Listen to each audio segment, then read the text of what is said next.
Ndugu zangu, nilichotakiwa kuzungumza juu ya hija ni nini na namna ya utekelezwaji wake. Hija tukiliangalia kama neno la Kiarabu lina maana ya kukusudia sehemu fulani, kuelekea eneo fulani, na mara nyingi inakuwa ni kukusudia na kuelekea eneo tukufu. Mtu anapotoka alipo akikusudia na akaelekea eneo tukufu, au kwa mtu mwenye hadhi na kadha, Waarabu wanaita haja fulanu maudhi kadha. Kwa hivyo neno hija ukiliangalia kama ni tamko la Kiarabu, linabeba maana ya kukusudia, kuelekea, na sana sana ni eneo lililokuwa tukufu, au kumwelekea mtu mwenye hadhi na heshima na utukufu. Ama tukiliangalia neno hija kama neno ambalo linatumika kwenye uwanja wa sheria ya Uislamu, hija ina maana ni kukusudia na kuelekea nyumba tukufu ya Mwenyezi Mungu Subhanahu wa Ta'ala na maeneo mengine matakatifu, ili kufanya matendo maalum kwa wakati maalum na katika sehemu maalum na kwa utaratibu maalum, kwa ajili ya kutafuta radhi za Allah Subhanahu wa Ta'ala. Mtu anapohiji anaelekea eneo maalum, anaenda kuitembelea nyumba ya Allah Subhanahu wa Ta'ala, anakusudia kuelekea katika Al-Kaaba tukufu na maeneo mengine yaliyothibiti utukufu wake na utakatifu wake. Huko anakwenda kutekeleza matendo maalum na kwa wakati maalum na kwa utaratibu maalum, kwa ajili ya kutafuta radhi za Allah Subhanahu wa Ta'ala. Ibara za wanavyuoni wa Kiislamu upande wa sheria zinaweza kutofautiana zile alfadhi, yani matamko, lakini wote hao wanajumuika kuwa hija ni kuzuru Al-Kaaba iliyotukuka na maeneo mengine yaliyothibiti kutembelewa kwa mujibu wa sheria. Anafanya yote hayo mtu kwa ajili ya kutafuta radhi, kwa ajili ya kutafuta mapenzi ya dhati kwa Allah Subhanahu wa Ta'ala. Akifanya hivyo mtu, alichofanya ni hija, na yeye amehiji. Sasa jambo hili katika Uislamu ni jambo ambalo lipo kisheria na ni moja katika ibada kongwe sana. Ni ibada kongwe kwa maana riwaya sahihi zinatuthibitishia kwamba hakuna nabii yoyote katika manabii wa Mwenyezi Mungu aliwatumiliza katika ulimwengu huu ila kwa wakati wake na kwa namna yake alifanya ibada ya hija. Na ibada hii tunakuja katika Uislamu kwenye awamu hii ya mwisho, awamu ya Muhammad sallallahu alayhi wa alihi wasallam, inatajwa kuwa ni moja katika nguzo 5 za Uislamu, kama ilivyothibiti hadithi ya Ibn Umar, bunya al-islamu ala 5. Uislamu ni jambo kubwa kabisa, ni dini yenye hadhi, dini ya Allah yenyewe imejengwa katika maguzo 5. Unapotaja hizo 5 moja baada ya nyingine, unakutana na nguzo inaitwa hija. Hii nguzo ya hija umuhimu wake ni mkubwa na uzito wake ni mkubwa, lakini kwa bahati wengi miongoni mwetu, na nashukuru kuona kuna mada inayojitegemea itatufahamisha kuwa hija ni ujasiri na si utajiri. Utaona Allah subhanahu wa ta'ala katika hija hakutaja hata kwa ishara swala la utajiri. Alichokitaja yeye ni uwezo, sio utajiri. Wakati ziko ibada nyingine umetamkwa utajiri, kama vile utoaji wa zaka. Mtumishi wa Mtume sallallahu alayhi wa alihi wasallam, Muadh ibn Jabal radhiyallahu anhu, alimtuma kwenda Yemen akiwa gavana, akiwa msimamizi wa majambo. Alimtaka afikishe ujumbe wa Mwenyezi Mungu, Uislamu. Alianza shahada 2, pole pole akafikia sala, mpaka tunafika kwenye hija. Lakini alipofika kwenye zaka, alithibitisha kwamba zaka inachukuliwa kwa watu wenye uwezo mkubwa. Alimwambia tu'khadhu min aghniyaihim, zaka inachukuliwa kwa wenye uwezo miongoni mwao, wa turaddu ila fuqaraihim, inarejeshwa kwa mafukara wao. Sasa hatuko kwenye somo la zaka, lakini tumetaka ijulikane kuwa Allah alipoagiza hija hakugusia hata kwa ishara neno la utajiri.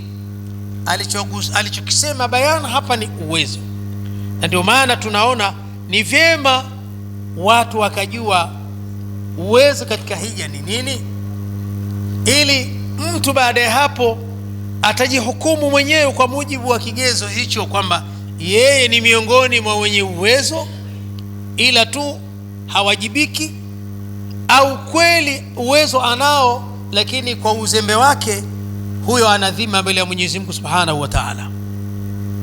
Hija Allah ameitamka bayana, na hija inatanguliwa na tukio kama hili ambalo linafanywa na Tahafi, ni kutangazwa.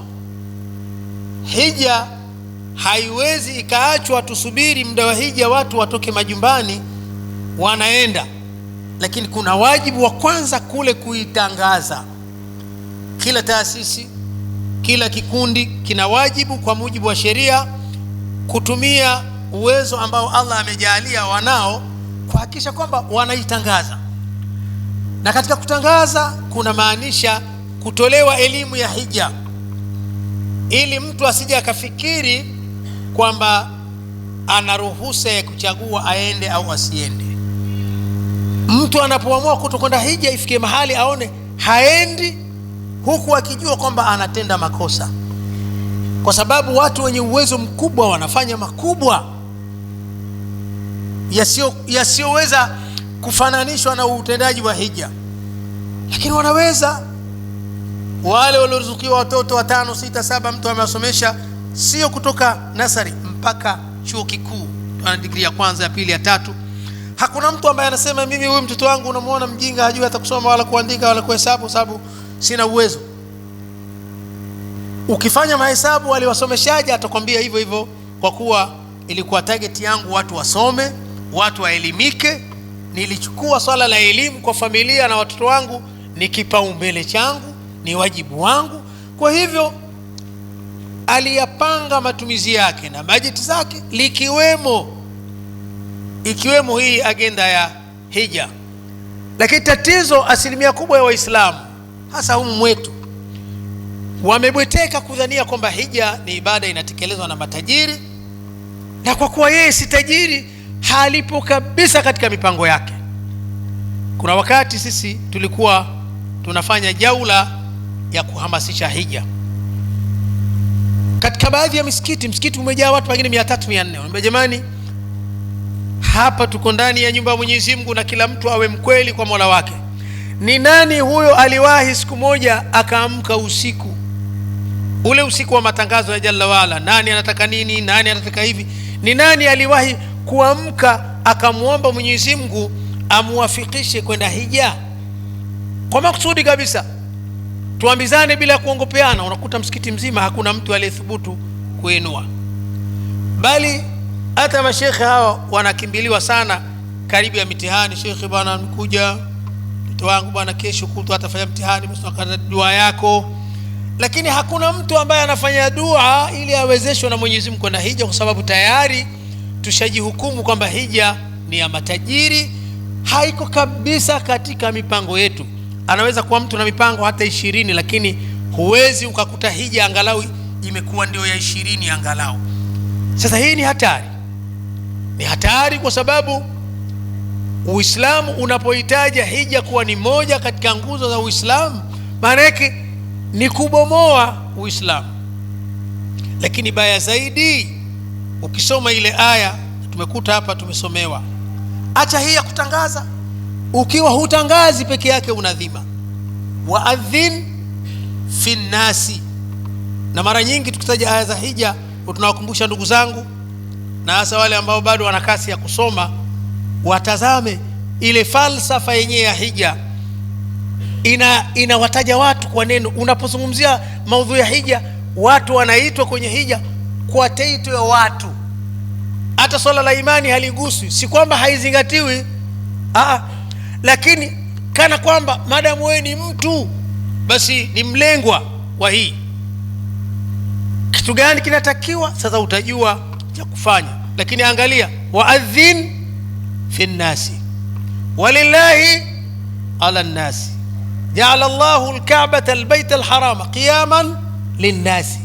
Kila unapozungumzia masuala ya hija unadondokea kwenye watu bila ya kufikiria Uislamu, bila ya kufikiria imani. Si kama kwamba havizingatiwi, lakini unahamasishwa ile amsha mujarrad wa kwamba ni mtu. Ongezea sasa una imani ya Uislamu, ujue kwamba hija ni moja katika vitu vinavyokuhusu. Unaporatibu mambo yako, unapopangilia vipaumbele vyako, lazima hija iwe ni sehemu ya hayo. Sasa Allah anaposema walillahi ala nnasi hijjul baiti man istata'a ilayhi sabila, Allah subhanahu wa ta'ala analo jambo lake la wajib kwa watu. Jambo lenyewe hijjul bait, kuhiji katika hii nyumba ya Mwenyezi Mungu. Sasa tunapolala sisi na kukoroma ni hapa man istata'a ilayhi sabila. Kila mtu anajisachi mwenyewe na anajihukumu mwenyewe kwamba yeye si katika wanaoweza. Wapo miongoni mwetu Dar es Salaam hii ana vibanda vya kuishi 3, 4, 5. Nikisema kuishi sio yeye anaishi vyote, la vingine kawapa watu waishi. Lakini ukimgusa kwenye hili anakwambia Allah amesema man istata'a ilayhi sabila. Ni kama wimbo vile, ni kama istihza. Hapana, istita'a si utajiri. Mtume sallallahu alayhi wasallam yeye ni mufassir mkubwa wa hii Qur'ani. Kama ingekuwa istita'a ina maana hiyo, angetubainishia, kwa sababu ndiyo moja ya majukumu yake makubwa. Wa anzalna ilayka dhikra litubayina linnasi ma nuzila ilayhim, tumekuteremsha ukumbusho huu wa Qur'ani kwako ili uwaweke wazi watu na kuwabainishia malengo na makusudi ya walichoteremshiwa. Na Mtume sallallahu alayhi wa alihi wasallama ilipoteremka hii man istata'a ilayhi sabila, alisema ala innaha zadu warahila, ni masrufu ya kawaida na kipando, ambaye aweza kufika hija kwa baiskeli atumie, kwa pikipiki atumie, kwa gari, kwa ndege na kadhalika. Sasa istita'a si utajiri, na wala istita'a sio uwe unamiliki milioni 20, 30 kwa wakati mmoja. Lengo ni kwamba ni sehemu ya mambo yako. Kama ni sehemu ya vipaumbele vyako, kama ulivyoona hii nakula hii hapa, inshallah ifikie siku na mimi simpangaji na miliki angalau tunaita police post, chumba na ukumbi hivi, kibanda changu, na watu wanafikia malengo hayo kidogo kidogo, vijumba vidogo vidogo, hii na nyingine na nyingine. Umewezaje kujenga ya akhil karim? Ilikuwa ni katika malengo yangu ifikie siku mimi si mpangaji bali ninamiliki jengo langu. Ifikie siku watu wangu wote wamesoma, angalau si msomaji hasa, angalau amemaliza diploma, ana diploma. Na watu wanafikia huko, watu wenyewe ndio hawa na uwezo wa kifedha ndio huu. Kama kuna kitu ambacho hatuna, lazima tuwe wawazi, itakuwa tunapungukiwa na imani ya kweli mbele ya Uislamu wetu. Hatujali kile ambacho Allah anatuelekeza. Angalia, man istataa ilayhi sabila, ataiweza njia, taratibu, maandalizi, aende. Hitimisho la aya linatisha, wa man kafara fa inna Allaha ghaniyun anil alamin. Wa man kafara, na yeyote atakayekufuru neema, ichukulie kufuru neema au ichukulie kufuru kwenye uhakika wake, na huko tusiende ili tusitishane, turudi hapa. Wa man kafara, na yeyote atakayekufuru neema. Maana unaweza ukajiingiza hali ngumu, lakini pengine wewe huna hiyo hali ya kushindwa kujipanga toka mwanzo wa mwaka mpaka inafikia msimu wa hija ukakosa kwenda hija. Bali wako wengine wanaenda Japani kila wiki, wanaenda China kila wiki, kwa mambo tu ya kipumbavu ambayo hayana maana yoyote mbele ya utu wake wala Uislamu wake. Na hata kama yatakuwa na maana kwenye dunia yako, Muislamu hawezi kuwa na malengo ya dunia tupu. Dunia ikiwa malengo yenyewe yanaishia hapo, inakuwa ndio ukomo wa akili yake, mtu ni tishio. Dhalika mablaghuhum min alilm, yani mtu yeye anaelewa dunia. Kanuni ya huyu mwanadamu ni kwamba akijifanya hawezi na akabweteka katika lugha hiyo, na ndio inavyotokea. Sisi sote ni mashahidi kwamba tunajumuika katika matukio mbalimbali ya furaha na huzuni. Nitoe mfano mmoja. Niliwahi kuwaambia jamaa kwa kuwafundisha, Mtume sallallahu alaihi wasallam amesema, panapoadhiniwa shaitani anatimka mbio, anaondoka. Baadhi ya watu wakaabisha, hapa na bwana, shetani anawezaje kukimbia na maneno hayo? Mwenyezi Mungu akatukutanisha mahala pana tukio la kijamii, tumekusanyika wengi, watu wa kawaida na wahuni wengi. Sasa mzee mmoja umefika muda wa adhuhuri, hapakuwa msikitini, akasema tuwaombe hawa vijana watoke sasa tutandike vizuri ili tuswali. Nikamwambia adhini, mashetani wote watatoka hapa. Kweli bana, Allahu akbar, Allahu akbar. Tumebaki robo ya wote, robo ya tuliokuwa pale tulibaki, na wale wenyewe wanasema wapisheni watu waswali, na kweli tukabaki watu tukaswali. Sasa fikiria, moja ya misikiti nadhifu hapa ni Maamur na nini, Sheikh, rakaa mbili pale mnachaji shilingi ngapi? Bure. Sasa mtu anaposhindwa kwenda msikitini, istitaa gani anayotafuta? Wakati imamu hapa anasema hawatozi hata ukitaka kwa itikafu kucha kutwa hawatozi hata senti 5, lakini kuna watu wakwambia mimi sijajaliwa kusali. Sasa hii kwa nini? Amejiwekea kuwa hajajaliwa. Sasa ukivunja ukimya, ukiamua kumlani sheitani, ukithamini na ukijali agizo la Mwenyezi Mungu kwamba hii ni fardhi, ni wajib, lazima mimi nijiandae kuweza, kwa idhini ya Allah azza wa jalla utaweza. Allah hawaelekezi pazuri wasiotaka. Walladhina jahadu fina lanahdiyannahum subulana. Lazima uwe una juhudi ya kweli, unawekeza nia na dhamira ya dhati kuyaendea mambo, ndipo Allah subhanahu wa ta'ala utaona anakufungulia, unakuja, unayaweza. Sasa ambaye atakufuru neema ya Mwenyezi Mungu akajiingiza katika kundi la wasioweza, na ilhali uweza anao na Allah shahidi, Allah anasema fa inna Allaha ghaniyun anil alamin. Allah si muhitaji, ni mkwasi, sio kwa wewe tuna visumni vyako, anil alamin. Hawahitaji walimwengu wote, hana shida nao. wenye macho ya kweli wanasema ndani yake kuna waidi mzito sana. Mwenyezi Mungu anapokubwaga akisema kama hutaki shauri yako, hiyo ni hatari kubwa sana. Kwa hivyo ndugu zangu, lengo letu kuu ni kukumbushana wajibu huu kwamba hija ni wajibu kwa kila anayeweza, na utajijua kwamba huwezi baada ya juhudi zako ulizofanya mpaka pale unapoondoka ulimwenguni. Lakini kujifanya huwezi wakati mengine mengi unayoyataka, unayoyapa kipaumbele, unayapa nafasi, hiyo ni hatari. Kama ambavyo hija inatakiwa ifanyike, hata kama baadhi ya ahlul ilmu wanasema hija wajibu wake ala tarakhi, unaweza ukasubiri mwakani, mwaka kesho kutwa, lakini busara njema ni kufanya haraka iwezekanavyo, kwa sababu umri hauko katika dhamana yetu, na kwa kuwa hija ni katika kheri, inaingia katika yale yalohimizwa kufanyiwa haraka, almusaraa ila alkhairat. Mtume sallallahu alaihi wasallam anasema taajalu ila alhajj, harakisheni iwezekanavyo kwenda hija.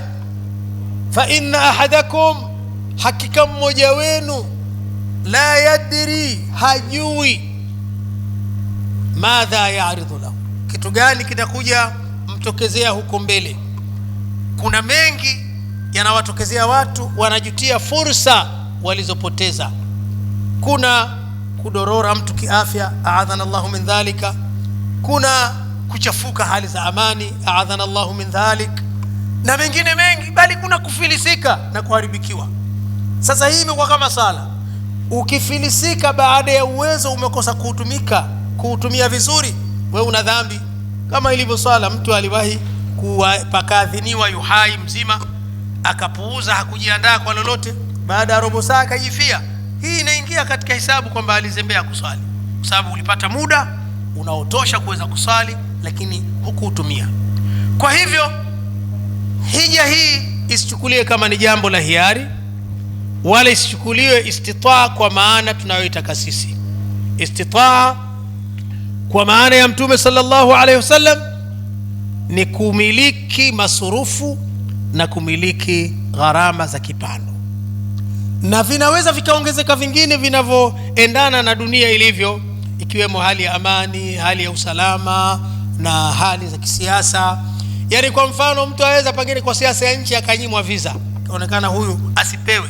Naam, mbele ya Mwenyezi Mungu wewe kuna lawama, huwezi ukaingia nchi ya mtu kienyeji. Lakini yale ya msingi ambayo ndio wengi wetu, hakuna mtu humu anayekwambia endi hija kwa sababu amenyimwa visa, bali mara nyingi sisi tunatoa ila ya kutokuwa na uwezo wa mali.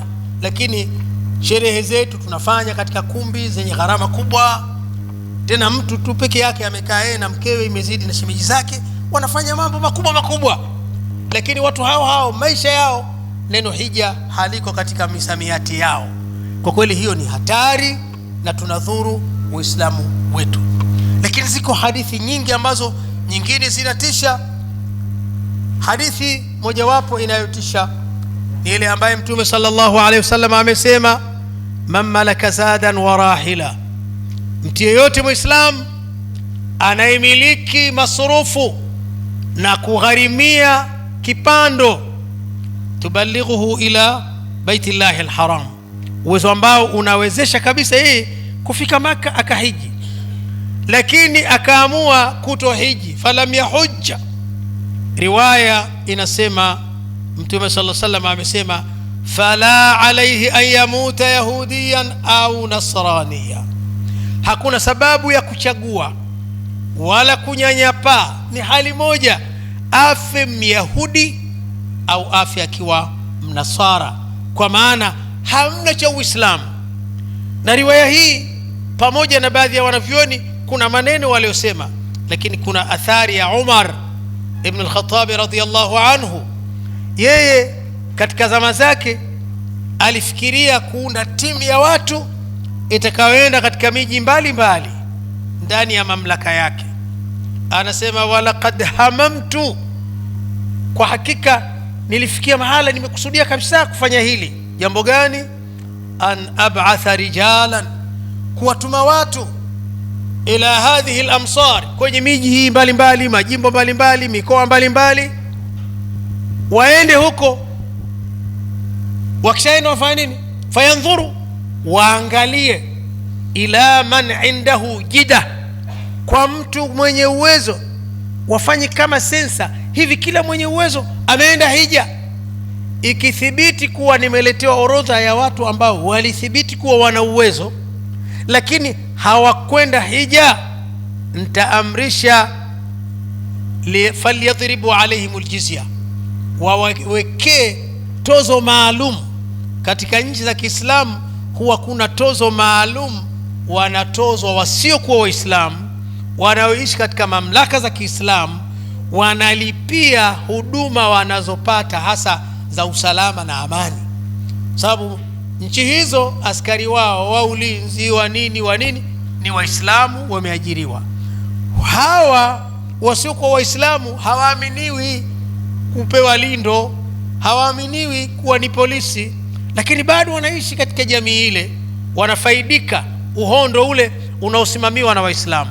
Ilikuwa utaratibu na ndio hivyo ulivyo. Wasiokuwa Waislamu wanatozo maalum inaitwa jizya, wanatozwa jizya ili kulipia neema wanayoitumia wao inayosimamiwa na Waislamu. Sasa Umar alisema, nikishapata ripoti ya watu fulani fulani hawakwenda hija na ilhali uwezo walikuwa nao, hao nitawaorodhesha katika makafiri wanaolipia gharama ndani ya mataifa ya Kiislamu kutokana na uzito wake. Kisha akasema ma hum bimuslimin, ma hum bimuslimin, mara 3. Kwa hivyo ndugu zangu, tusifanye utani katika dini yetu. Kitu kinachothibiti kuwa ni agizo la Allah subhanahu wa ta'ala, Allah mwenyewe akuone umeshindwa, akiridhia kwamba kweli umeshindwa, sio umejiamulia mwenyewe. Ukisema mimi siwezi, kama nilivyosema awali, utakuwa huwezi, kama ambavyo wenzetu wasiojaliwa kuswali kama wanavyodai. Sasa hija ni ibada inajumuisha matendo kwa asilimia zaidi ya 99 na kadha, na maeneo machache kuna maneno ya kusemwa. Sasa ibada ya hija hatuwezi kutaja mchanganuo wake mrefu, lakini hija inajumuisha matendo machache haya: ni kuzunguka Al-Kaaba, ni kutembea Safa na Marwa, mna swala mle za sunna rakaa 2, kuna kusimama Arafa, kuna kukaa maeneo ya Mina, kuna kukaa usiku maeneo ya Muzdalifa, vitu vya namna hii, na kuna kupiga mawe ikiwa ni ishara ya mapambano ya shetani dhidi ya utu wa mtu katika viwanja vya Mina, maeneo yanaitwa Jamarat. Kuna kupiga mawe na kuna masala ya kuchinja na mfano wake.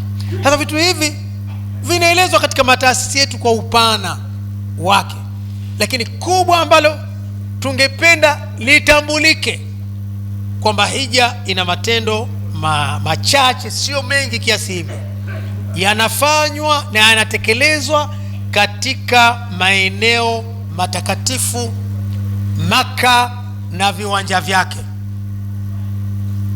Na ili subhanahu wa ta'ala kuonesha namna anavyopenda watu waende katika nyumba ile, ndio maana akaweka vivutio.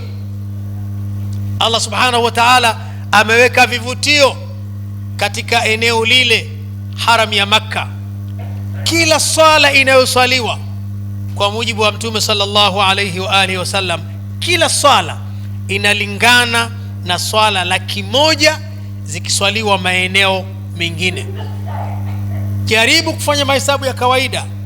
Umewafikishwa katika haramu ile ya Makka, pale katika nyumba tukufu ya Mwenyezi Mungu, umesali asubuhi, adhuhuri, al-asri, maghribi na isha, sala 5 hizo, utakuta una salio la kutosha kabisa katika umri na maisha yako. Lakini wallahi alazim, kwa vitimbi vya shetani, mtu anaweza akapoteza fursa hiyo bila ya sababu za msingi, akaweza kufanya safari zenye gharama kubwa za maeneo mengine. Muislamu hakatazwi kusafiri, bali safari ni moja katika kujielimisha, na Qur'ani ziko aya nyingi, tufasiru fil ardhi fasiru, tembeeni. Lakini hata kama ingekuwa hija ni sehemu tu ya utalii, basi wallahi ilikuwa ni kivutio kikubwa kwa Muislamu. Unaishi katika mazingira ambayo wahi uliteremka kwa Muislamu, unaishi katika mazingira ambayo Mtume sallallahu alaihi wasallam alizaliwa na kukulia na kupewa wahi. Kwa Muislamu unapata mengi ambayo unaweza kuyavuna katika mazingira ya hija. Kwa hivyo ndugu yangu Muislamu, jitathmini Uislamu wako kwa vitendo.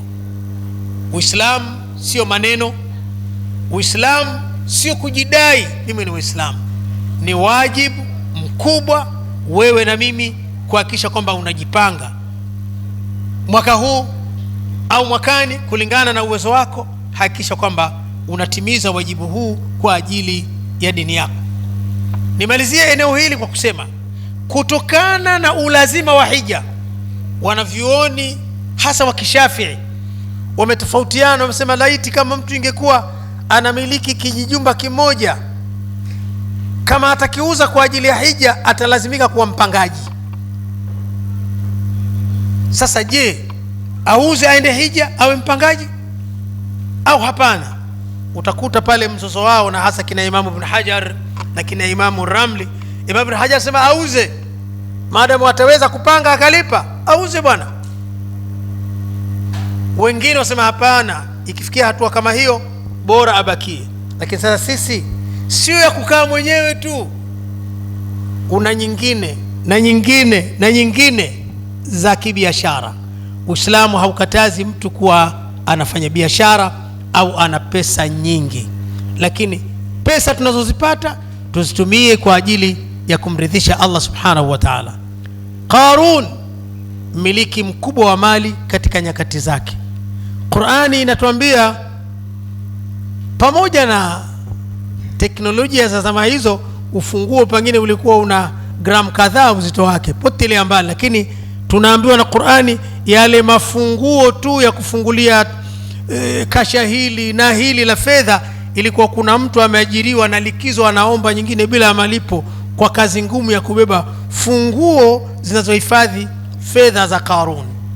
Lakini Allah anasema kwa huyu Qarun hakumkataza kumiliki mali, ila alichomwambia wabtaghi, na tafuta wewe fima ataka Allahu, kwa hiyo mali aliyokupa Mwenyezi Mungu. Tafuta nini? Ad-dara al-akhirah, tafuta maisha ya akhira. Na hatukwambii utoe kila kitu, hapana. Wala tansa nasibaka min ad-dunya, wala usisahau sehemu yako ya maisha ya kilimwengu. Kwa hivyo ndugu zangu, hatua nyingine zitakuja kutolewa maelezo, na singependa nitumie muda wa ziada wao. Afadhali nitoe sadaka kidogo muda wangu, niseme tu kwamba hija kwa maana tuliyosema ya kuizuru nyumba ya Mwenyezi Mungu na ukafanya matendo maalum kama yalivyoainishwa kwa kutafuta radhi za Allah subhanahu wa ta'ala. Jambo hili kwa kila Muislamu mwenye uwezo ni wajibu kwake kufanya, na lenyewe nafasi yake katika Uislamu ni nguzo katika nguzo tano za Uislamu. Na mtu anaweza kuadhibiwa akaishi jahannam ikiwa kwa maksudi hakuwajibika katika kutekeleza hili. Na hija mbali ya kuwa ni ibada, lakini ina faida nyingi hata za kidunia. Ibn Abbas radhiyallahu ta'ala anhuma alipokuwa anaizungumzia kauli ya Mwenyezi Mungu, waadhim fi nnasi bilhaji, watangazie watu hija, watangazie yatuka rijalan wa ala kulli dhamirin yatina min kulli fajjin amiq. Aya inamalizia liyashhadu manafi'a lahu, ili washuhudie, wahudhurie ibada ambayo imejaa manufaa mengi kwao. Ibn Abbas anasema ala, zindukeni, jueni, innaha manafi'u dunya wal akhirah, kwenye hija yako manufaa ya kidunia, manfaa ya kiakhira. Ni mkutano ambao wa kipekee unaojumuisha mamilioni ya watu kwa wakati mmoja. Wewe ni sehemu ya mkusanyiko huo. Kama ni mtu uliostaarabika, una nafasi ya kujifunza mengi katika mjumuiko ule na watu mmoja mmoja ambao utakuwa nao, sio tu wageni, hata watu unaotoka nao katika nchi yako. Huyu ametoka mkoa kadha na kadha na kadha. Kwa kweli ni fursa, na ndio maana Allah akasema walaisa alaikum junahun, hakuna ubaya wala marufuku yoyote, an tabtaghu fadlan min rabbikum, kutafuta maslahi ya kidunia kutoka kwa Mola wenu mkiwa katika hija. Kama unaweza kununua, nunua. Kama unaweza kuuza, uza. Almuhimu tu kwamba usiparaganye ule utaratibu wenyewe wa hija. Kwa hivyo ndugu zangu, haya ndio machache ambayo ningependa kufikisha na nimeyafikisha, na naamini kwa kufikisha huko tunakuwa tumebari idhima zetu mbele ya Mwenyezi Mungu. Ni kwamba Allah kila mmoja wetu ajihesabu mwenyewe kabla hajahesabiwa, tukifahamu kwamba hija ni wajibu kwetu. Tujipange ili kutekeleza nguzo hii muhimu katika Uislamu wetu. Subhanakallahumma wa bihamdik, ashhadu an la ilaha illa anta, astaghfiruka wa natubu ilaika. Wassalamu alaikum wa rahmatullahi wa barakatuh.